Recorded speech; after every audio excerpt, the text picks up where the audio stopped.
Bom dia a todos, bem-vindos ao canal Sistema de Ensino Monte Carlo. Esse canal é feito para você, estudante do ensino público, com o objetivo de te ajudar, de te auxiliar, de tirar suas dúvidas. É também um canal com playlists, com conteúdos de humanas, tudo com o objetivo principal de dinamizar o ensino público e expandir o seu nível de conhecimento, seu nível crítico, interpretativo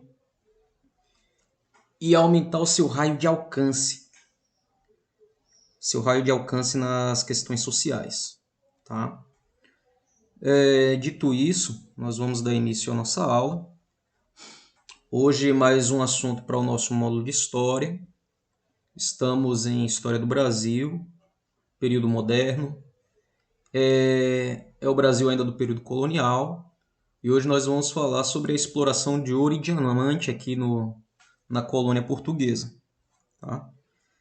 Aproveito para lembrá-lo de deixar o seu like, caso você ainda não seja inscrito, compartilhe os conteúdos do canal, ajude a expandir o meu raio de alcance, né? E dessa forma você me motiva para continuar aqui. Se de alguma forma esse canal tem te ajudado, pode ter certeza que vai ajudar outras pessoas também. Conto com você nessa jornada, nessa corrente, rumo a um futuro melhor. Vamos lá, turma. No início da Idade Moderna, os recém-formados Estados modernos nacionais da Europa, eles adotaram um conjunto de medidas que ficaram conhecidos como mercantilistas, com o objetivo de fortalecer seu poderio econômico e político. E uma dessas medidas foi a acumulação de metais preciosos, principalmente ouro e prata. Os estados nacionais utilizavam essas riquezas para, entre outras coisas, administrar o reino e manter os seus exércitos. Além de incentivar as explorações com o objetivo de ampliar a entrada de ouro e prata no reino, outra forma de se obter esses metais era através da extração, da exploração, né, no seu ambiente natural. Na primeira metade do século XVI, a coroa espanhola descobriu grande quantidade de metal em suas colônias americanas, algo que, para Portugal, isso só ocorreu no final do século XVII, onde grandes jazidas de ouro foram descobertas no Brasil. As minas se localizavam no sertão de Cataquases, que mais tarde ficou conhecida como Minas Gerais. E no início do século seguinte, novas jazidas foram encontradas na região dos atuais estados do Mato Grosso e Goiás. A partir das primeiras descobertas de ouro na América, milhares de aventureiros, no caso da América Portuguesa, milhares de aventureiros, colonos, estrangeiros, funcionários da própria coroa portuguesa, tropeiros, comerciantes, escravos, entre outros grupos atraídos pela notícia, né, desse achamento, de terem encontrado ouro no território colonial português aqui na América, eles se dirigiram para as regiões das minas e, com isso, novos povoados surgiram nos arredores das ditas minas e centros econômicos da colônia deslocou-se das áreas açucareiras do norte, do nordeste, para o centro-sul da América Portuguesa. As primeiras descobertas de ouro na região das Minas Gerais foram realizadas pelos bandeirantes, que passaram a requerer o direito de explorá-las com exclusividade. Entretanto, à medida que a notícia da descoberta se espalhou pela colônia, pessoas de diferentes regiões se deslocaram para as Minas Gerais, interessados em explorar o metal valioso. E essas pessoas foram chamadas pejorativamente pelos bandeirantes de emboabas. Esses bandeirantes, que tinham sua origem na capitania de São Paulo. Para mais detalhes, tem videoaula sobre o bandeirantismo e as monções, que pode te servir para uma revisão e ficar mais por dentro desse assunto. Da mesma forma que tem videoaula também sobre a formação dos estados modernos na Europa, para uma revisão. Entre os anos de 1707 e 1709, as disputas pelo controle da área mineradora levaram a um conflito armado entre paulistas e emboabas, e esse conflito ficou conhecido como a Guerra dos Emboabas. Os emboabas venceram o conflito, obrigando os exploradores paulistas a procurar metal precioso em outra região. Muitos deles também foram criar gado no sul da colônia, como alternativa, né? E é importante ressaltar que esse conflito, a Guerra dos Emboabas, mostrou o fraco controle da coroa portuguesa nas Minas Gerais. Mesmo após a criação da Intendência das Minas, que seria, né, o órgão regulador, até aquele momento a coroa portuguesa não havia conseguido evitar o contrabando, que era realizado pelos emboabas, e tampouco conter a ação dos paulistas. Como consequência imediata do conflito, a coroa buscou aumentar sua presença na região. A descoberta de ouro nas Minas Gerais incentivaram a busca de metal precioso em outras regiões, né?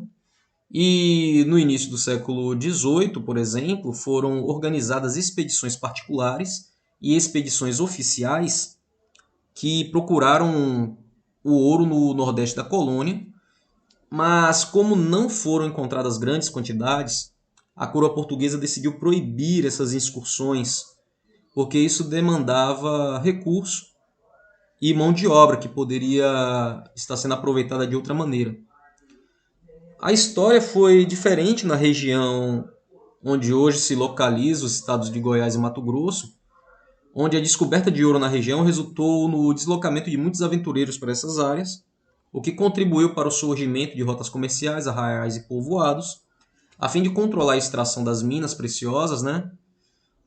Em 1722, a coroa elevou Cuiabá à categoria de distrito, só que seria um distrito subordinado à capitania de São Paulo. Isso aí para talvez servir de contraponto para os bandeirantes, já que eles se intitulavam os descobridores, né, dessas jazidas de ouro que eles haviam perdido o controle dela na Guerra dos Emboabas. Então esse ouro encontrado em Cuiabá foi entregue à administração paulista como um contraponto, um contrapeso devido aos danos, né, que foram causados com a Guerra dos Emboabas. A vida nas minas mato-grossenses e goianas foi marcada pela escassez de alimento e pelo constante conflito entre mineradores indígenas. Além disso, o ouro escasseou-se rapidamente e a região não conheceu o mesmo vigor econômico e cultural que ocorreu nas Minas Gerais do século XVIII. O intenso fluxo de pessoas em direção às minas e a disputa pelas áreas de mineração levaram a coroa portuguesa a adotar medidas para ampliar o controle político na região e garantir a taxação do metal. Tá? Assim, em 1709, foi criada a Capitania de São Paulo e Minas do Ouro. Seu primeiro governador, Antônio de Albuquerque Coelho, iniciou o processo de instalação do Senado e da Câmara Municipal e da cadeia pública, o que ampliou o quadro de autoridades reais na capitania. Aprofundando a política de controle administrativo da região, a partir de 1711, a coroa elevou alguns povoados à categoria de vila. Nas vilas foram estabelecidos alguns órgãos do governo da coroa portuguesa, constituídos de oficiais que cuidavam de questões judiciárias, administrativas, fiscais, militares. As câmaras estabeleciam as regulamentações locais, administravam os espaços públicos, zelavam pela saúde da população, fiscalizavam as atividades comerciais, promoviam até mesmo festas públicas e religiosas e geriam o conflito privado. Então, era uma forma, com esse aparato administrativo, era uma forma da coroa portuguesa estar presente ao que estava acontecendo ali naquela região, principalmente com a arrecadação dos impostos sobre o ouro. As medidas tomadas pela metrópole restringiram a liberdade dos colonos e ocasionaram novas tensões e conflitos. A coroa respondeu com a criação, em 1720, da Capitania de Minas Gerais, separada de São Paulo, A mudança ampliou ainda mais a presença das autoridades portuguesas na região. Na região das minas predominou o chamado ouro de aluvião, que esse ouro ele é resultante de um longo processo natural de desgaste das rochas, e esses fragmentos eram levados pela água ou pelo próprio vento, e esse ouro ele se espalhou por uma área extensa, misturado com cascalho, areia, argila. Era mais facilmente encontrado nos leitos dos rios e, em geral, na forma de pedriscos. Então foi todo um processo natural que criou esse ouro de aluvião, e ele era de fácil exploração, ele exigia menos recursos que a extração aurífera em minas subterrâneas, e por essa razão a exploração do subsolo foi pequena nesse período. Além de assegurar o controle político-administrativo em Minas Gerais, a coroa portuguesa ela também criou uma série de normas rígidas para a exploração do ouro. A descoberta de cada lavra tinha que ser comunicada ao governo e precisava de autorização para ser explorada.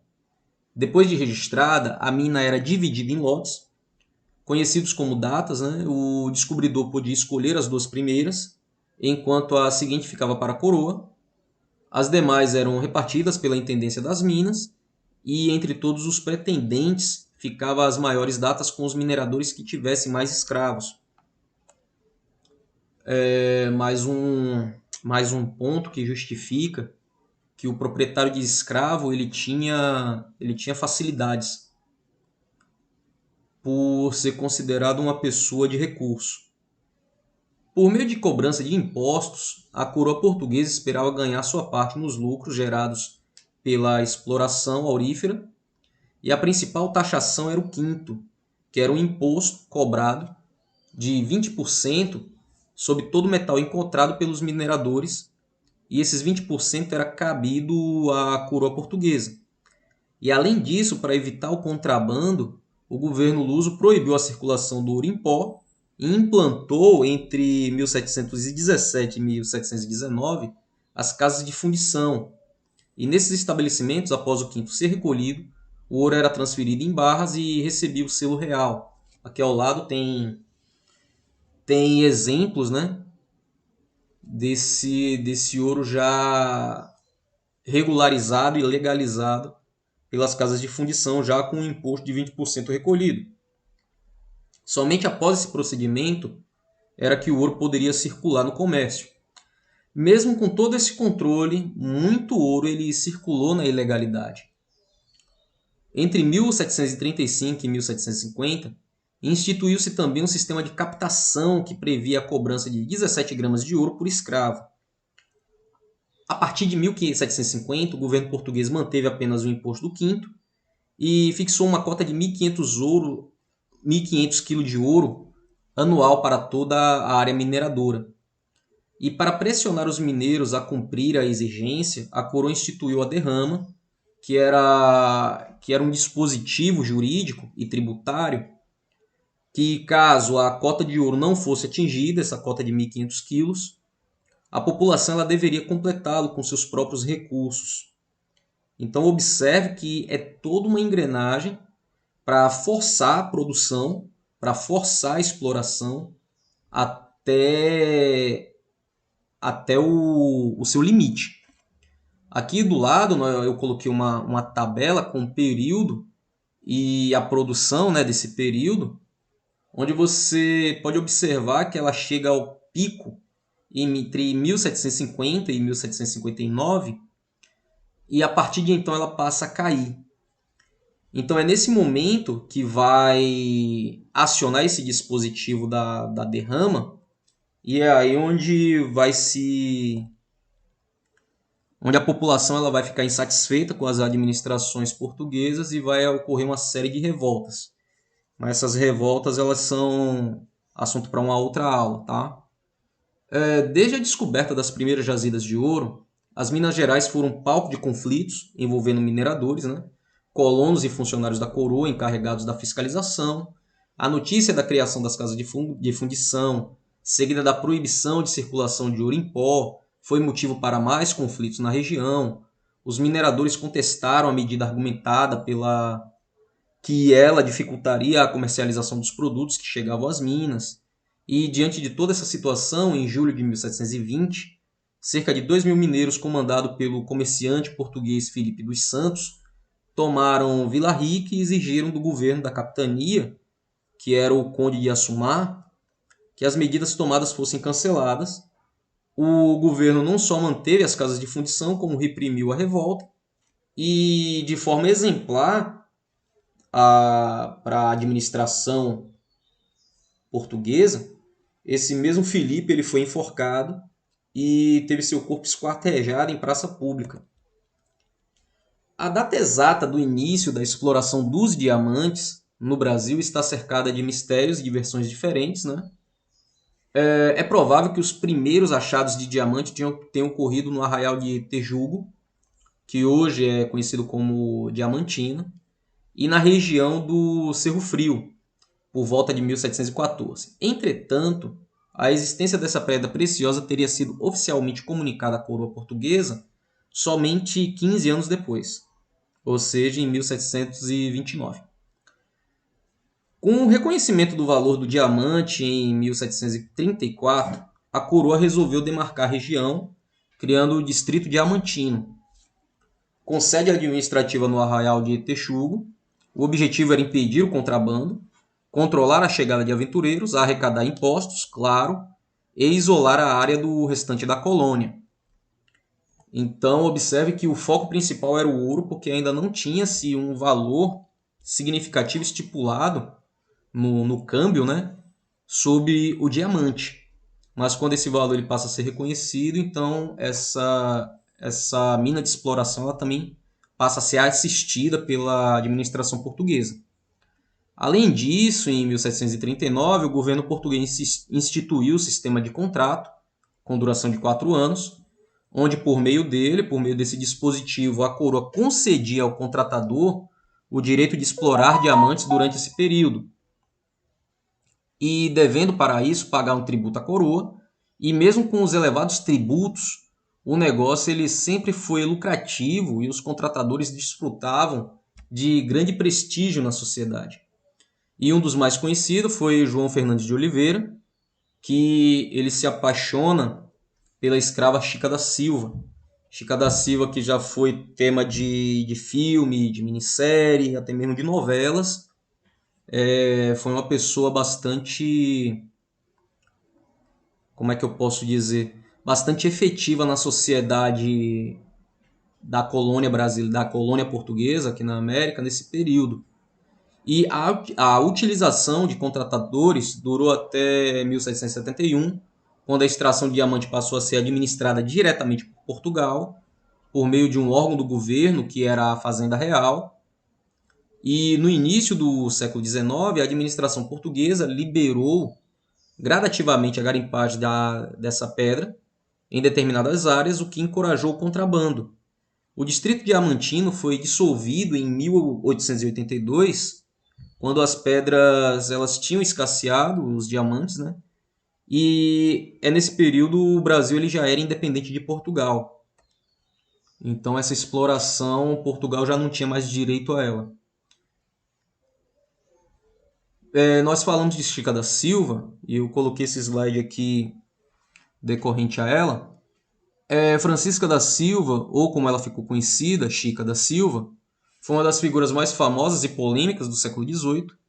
Ela era descrita como uma negra belíssima e sedutora. Ela nasceu escrava, conquistando sua alforria em 1753, onde ela manteve um relacionamento estável por 15 anos com João Fernandes de Oliveira, com quem teve 13 filhos.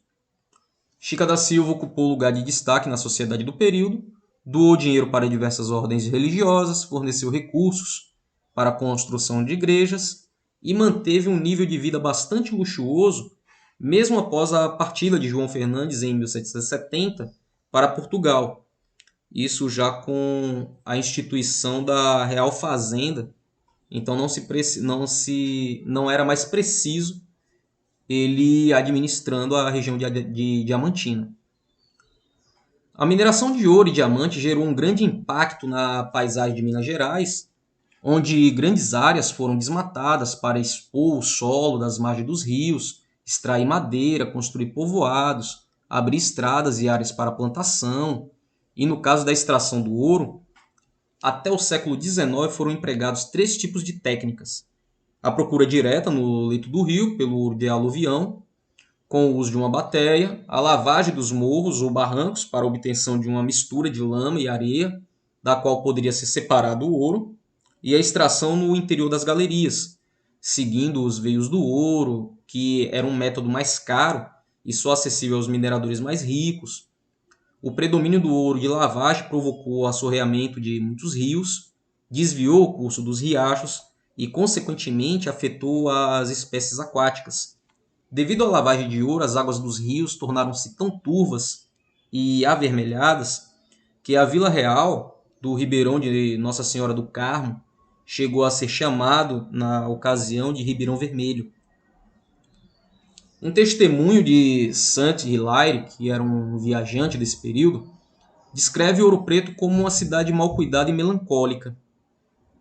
Ele fez uma viagem expedicionária aqui no Brasil entre 1816 e 1822, onde ele destaca a cor parda dos tetos cujas abas avançam bastante além das paredes, pardacentas as casas e as gelosias de um vermelho carregado contribui para a maior melancolia da paisagem. Isso aí seria um testemunho dele, encontrado em seu diário.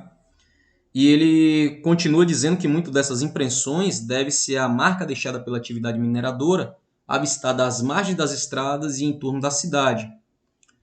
Como relata Saint-Hilaire, passando pelo caminho de Ouro Branco para Ouro Preto, seguimos o vale, vimos uma série de terreno de onde se extrai o ouro e onde o solo é esburacado, a ausência de vegetação e montes de cascalho esparsos dão à paisagem um ar de tristeza.